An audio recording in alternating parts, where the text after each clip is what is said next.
Hi, Yvonne. Hi, Evie. How are you? All right. Excellent. As as always, starting with the are we on? Are we not on? What's going We're going to take the assumption that we are very much on and welcome everyone who is watching this live. Permission to Thrive here with Evie and Yvonne. And if you're not watching it live on replay, then welcome and thank you for tuning in. Evie, what's happening? on? We, I think that I am the exact opposite today than what we're talking about. It's like I'm not sure. It's like feeling like all over the place. But what we are talking about is the productivity identity, and it is like you need to keep doing things in order to be useful, in order to be um, accepted, and so on and so forth. Um, uh, to me, at this particular moment in time, I'm like, uh, okay, I'll leave Yvonne talk because I am in a state of grace. Like, I don't know where I am. So our first phrase, Yvonne, is if I'm not useful, I don't matter. How does this feel for you? And have you ever felt like this? Yeah. This particular phrase doesn't really resonate with me. The second one does, but this particular one, if I'm not useful, I don't matter, is not one that sits with me. But I have, and I'm not even gonna say heard it. I have seen it in action, and this is that sense where your worth is just tied to output. It's and whether this is, and we were talking about this briefly before we came on, whether it's at home, whether it's at work, it's, if I'm not doing things in all these different areas, if I am almost like not being the linchpin, then what is my purpose? Why am I even here? Now, and that's not a blame thing, it's about understanding that there are, and I'm going to use the word forces, that have created the role for us, if you like. And many of us have just said, okay, that's what I've been told I need to be in order to be of worth and value, therefore that's what I will do. And so before we know it, that sense of usefulness is what we live by every day. So if I'm not doing everything for my kids, if I'm not running backwards and forwards for my husband, if I'm not doing this for my friends, if I'm not being this in my community, if I'm not running my business, if I'm not having all this list that goes on, then what's the point? What am I here for? Why do I even matter? And that's really one, it's really harsh, and it's also not true. You know, these are the kind of mechanisms that have been put into our role that tell us in order for you to be worth the time, in order for you to be of value, there must be a transaction being performed. There must be a transaction. Without the transaction, it could just as easily be somebody else. Oh my goodness me. That is like so right. And as, that it sounds that word transaction, it sounds like really, really heavy, doesn't it? It's like you need to give to get. You need to get to give, and it's a constant give and take, but like calculated. Because to me, this particular phrase sort of ties in with like I need to act in a specific way, whether I like it or not, because I want a specific outcome. So it is calculated. It's not even like, oh, I give from my heart, and that's why I'm the way that I am. And sometimes when we are thinking of these phrases, like, it's not just about like somebody has given us that narrative, or has given us this path that we are walking on, but it's also, as you said, the roles that we're taking on to be able to show up in the way that will bring the result that we want. And we are really doing a disservice to ourselves first, but to others too, with this type of acting. Yeah. And I, I hope I have made myself clear. But when you are in this type of loop, it's nice to also reflect and hear whether, what are the reasons behind doing or acting this specific way. And from on the one hand, you have the narrative of like, oh, I'm not useful. If I'm not doing this, I don't matter. So in order to matter, I need to show up in a specific way.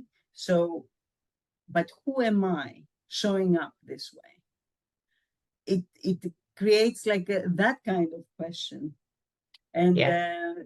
it can make things very complicated, as you can hear.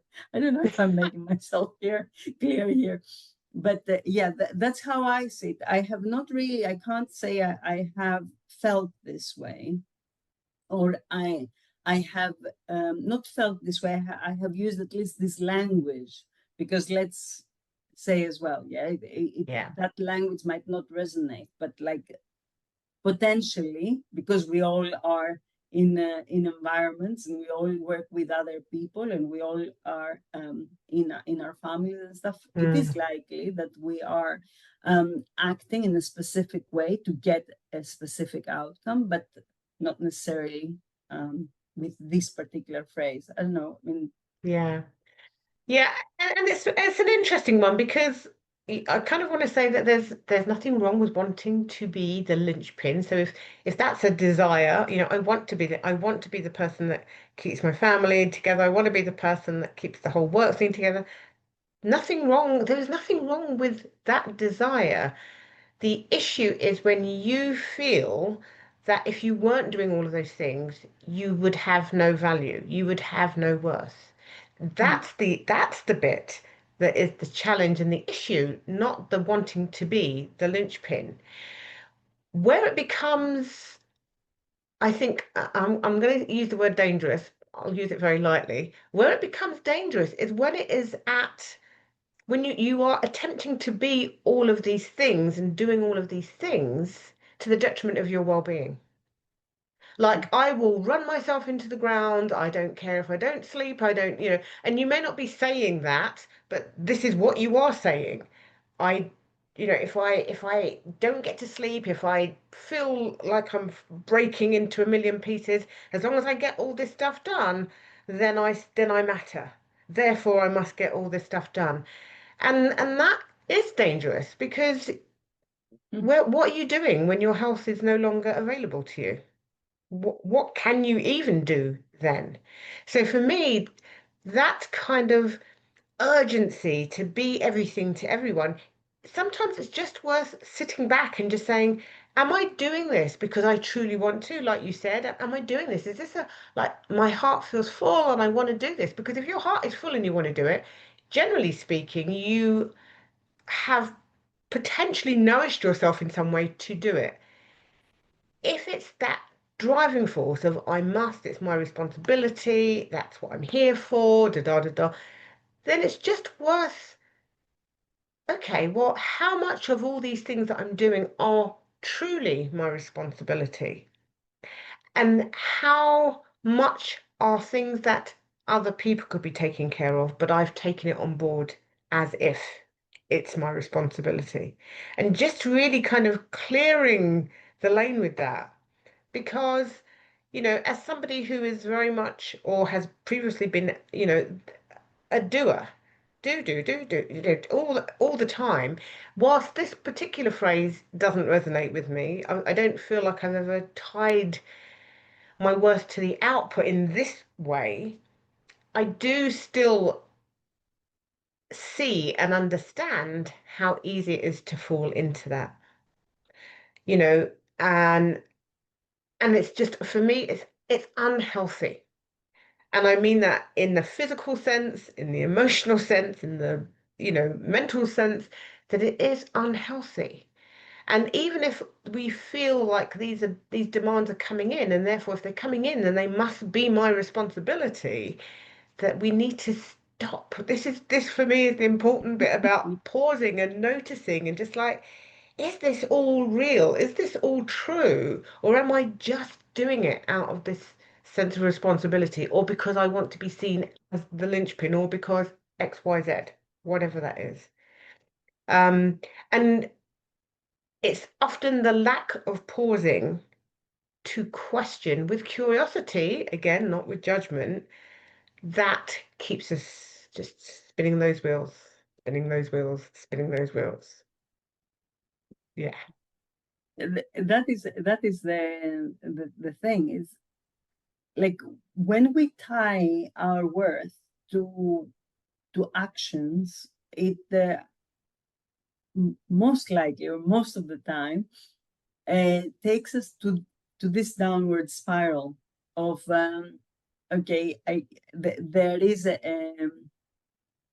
something that needs to be done in order to get something out of it. We don't like, and that is, I think, where the reflection needs to happen. This is like that. It's not, your worth has nothing to do with any actions, and has nothing to do with anybody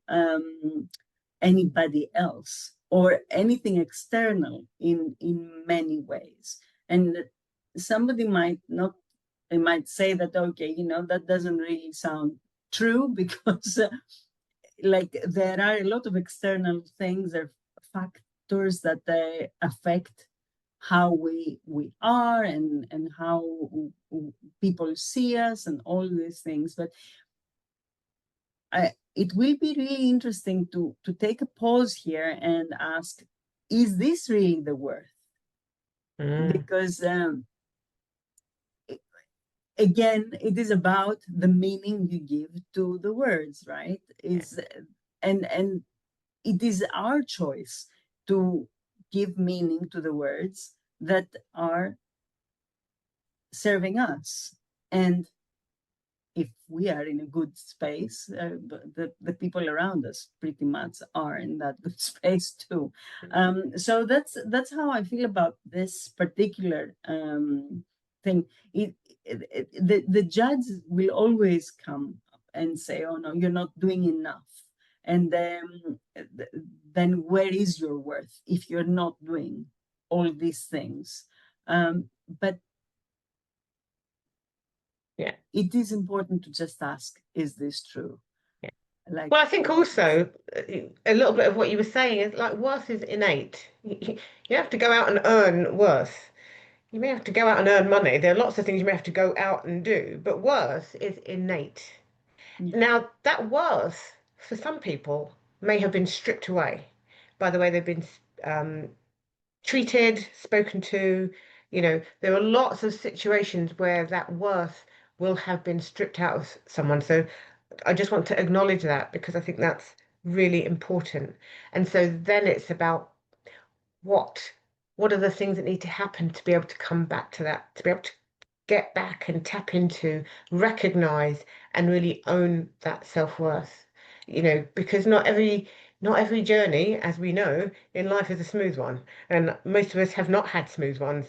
The vast majority of us have not had smooth ones, but some of us have had far more I almost want to say demonizing ones than others, right? The yeah, paths have been much harder, and so I think it's also important to just really look at that with that wider lens of this will not necessarily just come up because of something you were told. This may have become a way of your body recognizing that if I say or think anything differently, that may endanger me. Do you know, there's all of that. And I think this probably goes for lots of the phrases that we share, that Yeah, we bring forth, is absolutely. that even understanding the source from where they have developed um, can really demonstrate and show us why they keep on showing up, why they keep on playing out, how deeply entrenched they have become. And then really this work that we do is really about breaking the relationship between that and the present and the here and now and the moving forward. And it is also important to understand that anything, any transactional act doesn't necessarily align with our essence. It's a different thing to like do something to get something, and like in life, I know it is often the case in our everyday lives, but when it comes to our worth, when it comes to how we accept ourselves, that shouldn't really be on the table. Mm, That's how, I mean, what I think. mm, We need to be able to do things without really expecting specific outcomes, or to accept that we can just be, and mm, that should be enough for the people that are like around us, or that really care about us, and so on and so forth, right? Otherwise it's just like, yeah, we're not things. We're not. robots. No, definitely not. Not yet, anyway, but watch this space. No, no, we're not robots. No, absolutely not. Okay, so let's move on to the next phrase. And this one I can certainly relate to a little bit more. So this, I should always be doing something. So I know that when my restless saboteur was high, which it's not anymore. Thank you. God. But when it was high, this was really important to me. That doing something, and whether that was in work or at home, it was irrelevant. It was just that, what else do I need to do? What else do I need to do? And it was as if being still or taking my foot off the pedal was a little bit unsafe. I would feel a little bit unsafe with that stillness. It was, it wasn't connected to me, which actually speaks volumes into why I struggled years ago when I tried to do meditation. I mean, when I talk about it was just a flat out no go. It just it's just like, oh my gosh, how long do I have to sit still for? How long do I need to be silent for? How long? Absolutely drove me insane. Right, so that wasn't working. But it was understanding, and this has really been such a key part of my work and my work on myself as well as the work with my clients in the past sort of 4 or 5 years, is being able to embrace stillness, being able to embrace pausing, slowing down, and the difference that it has made in the connection that I have with myself, with my innate wisdom, with my body has, I mean, it has allowed me to flourish in ways that I couldn't have, and I certainly wasn't before. Um, and so, yeah, this constant should always be doing, and I don't know if it's come up for you because I know controllers may sometimes get a little bit of this, but certainly in a restless state, it was having to do, and again, that's still tied to worth, isn't it? That's still, you know, being in action for the worse. Yeah, that's been lovely to let go of. No, definitely. I mean, I 100%. have I can like tell you for years, me sitting still was definitely not a thing. And it had to do with like almost that need of to feel time, to make the minutes count, to make the hours count. But uh, looking back, probably it was like a how do you call it?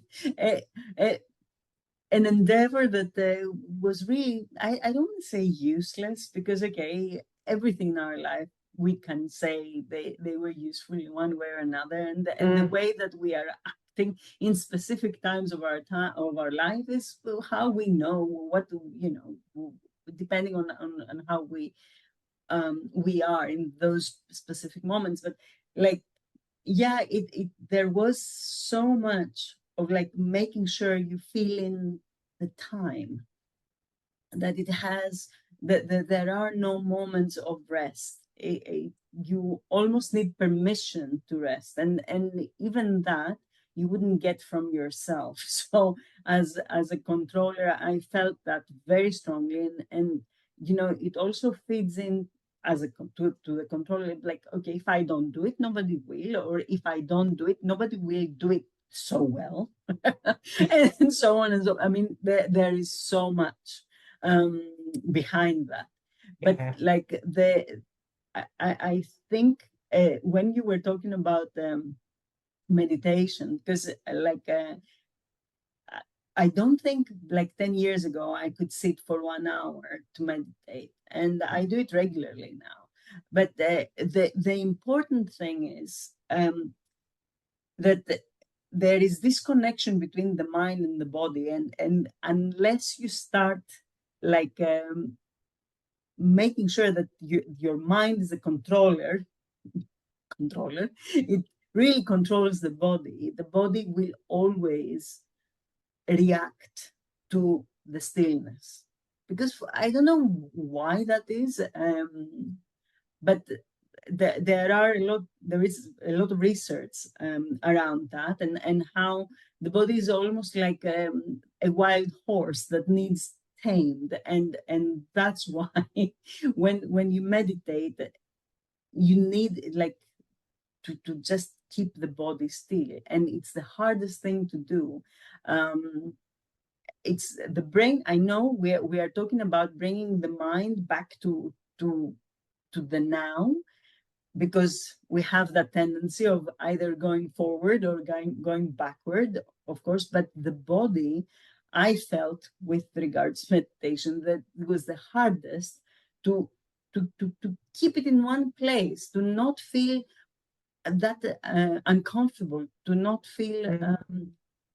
that not only pins and needles and all these things are there, but like to feel that you really need to move. Come on, I cannot stay still.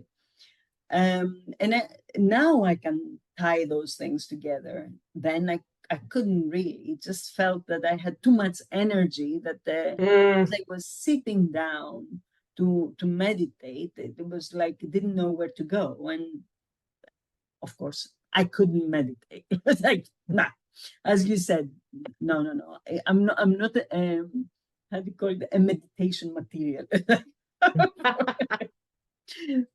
Little did I know. Anyway, Yeah, and that speaks into, when we are in our head, then it is the constant thinking that I should be doing. Whereas when we can drop down into the body, then the body will say, actually, what I need now is 5 minutes, back up.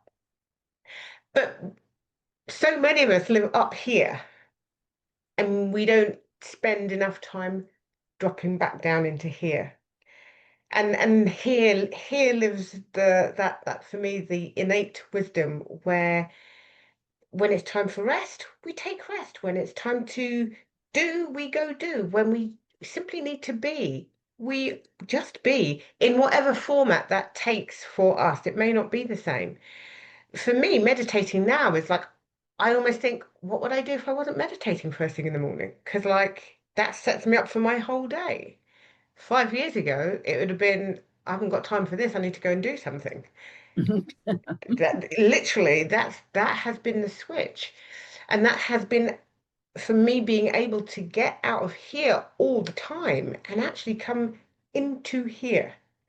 And actually, this is telling me what I should be doing. This is telling me what I need right now. Where do I want to go with this? And that for me has been like my biggest kind of like takeaway from all the work that I've been doing, and understanding that when we pause and we slow down, there's nothing about that that speaks into lazy or not being productive. Sometimes the most productive thing we can do is just be. End of. And whether that's be lying down, be with a book, be, I don't know, jumping in a puddle, whatever that thing is, that is what is required in that moment. And then those things become restorative. And that helps us have more clarity. So this is now we can come back up and we can have more clarity so that when we are now doing, we're doing things with greater intention and probably with greater alignment with what really matters. Oh yeah, yeah, and as you said, it's like we need to listen to what exactly it is that we need at every moment in time. And I have found with the work that we do that I become way more productive after a pause than if I just put my put on the pedal and get on with it. Um, I also find that I'm becoming much more creative this way, and I find more options, more possibilities. There are so many things to gain from giving yourself that little bit of time during the day. And we I mean, I know I never would have thought that this is a thing. Yeah. Yeah. And it's so interesting that I'm working on a project at the moment, and I was smiling at myself yesterday because I thought, again, X amount of years ago, I'd have been like, just got to get this complete. I would have just wanted to just dive in, and if it was there till 6 o'clock in the morning, so be it type of. Now it's just like, oh, well, I've done that bit. I'm just going to put it to one side. I want to sit with that. I want to just let that settle. I'm just going to pause. And it has just been so beautiful because what has happened is other things have then been able to bubble up that have been able to that I've been able to feed into it that have strengthened it. And I'm just like, and this is what you end up missing if you're just like go, go, do all the time, is all of that magic stuff, that creativity that you mentioned. It's not that you're suppressing it, you're just not noticing it because you're just too Yeah, busy doing 24/7. So there's something really beautiful about understanding that this life was never meant or designed to be in the constant doing, pursuing of, that it has been created so that you can simply be with self, listen to self, notice, and then utilize that for what truly matters. And that in even that can feel challenging if you are in a job that is demanding of you like every minute of the 8, 9, 10, 12, 15 hours that you're doing it. And yet it could also be the key that helps you to free yourself from that. Because if yeah, you're just doing that out of demand, not out of joy, not out of desire, not because your heart is in it, that in and of itself can really kind of strip away at the essence of life, of the pleasure and joy of life. and that's why, like at this particular mode, I found myself often like in dead ends, and it's like either life itself or like automatically you stop because you cannot really see any other way out, way forward. You can't see an opening because you haven't really taken the time to say, okay, what other ways can there be? And I'm a very big, how do you call it? I'm guilty of this, like keep doing the same thing, and like because I'm also very stubborn. It's like keep doing it until you know, really. Yeah, Why am I absolutely. looking for a different result if I do the same thing over and over again? Really, I don't know. I don't know. It had, Yeah, you know, I had to take a lot of time of learning and understanding myself to get out of that loop. And unfortunately, so many of us are trapped in there. yeah, And it's a shame. yeah. Really is. And the thing is, we say it's a shame, but actually it can change. That's the Oh, whole yeah. point.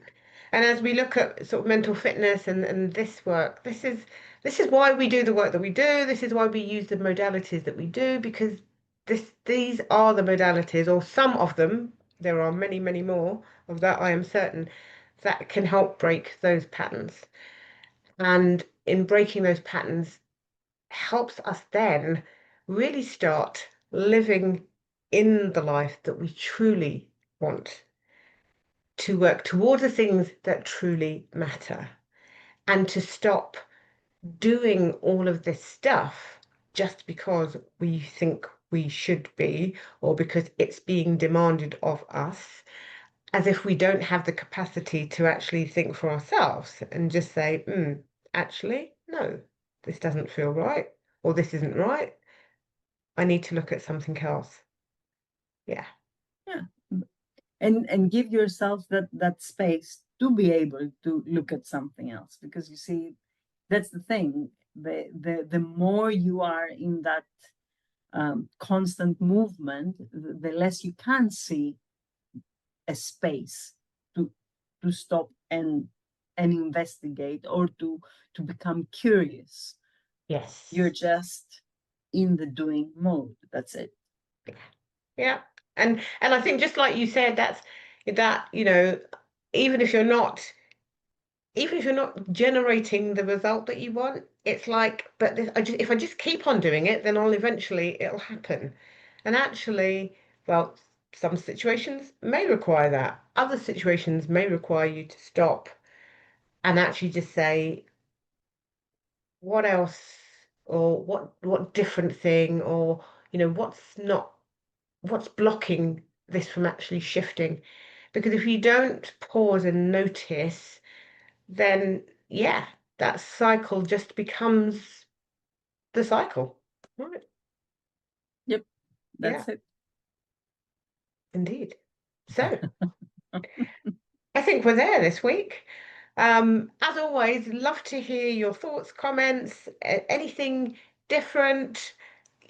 Share those experiences, because ultimately they help someone, and you may not see that happening, but somebody may take something away from something that you say that helps them think, see differently, or makes them think, actually, that's something that I've been doing for a really long time, and I have never sat with it and given it any thought. I've just kept doing it.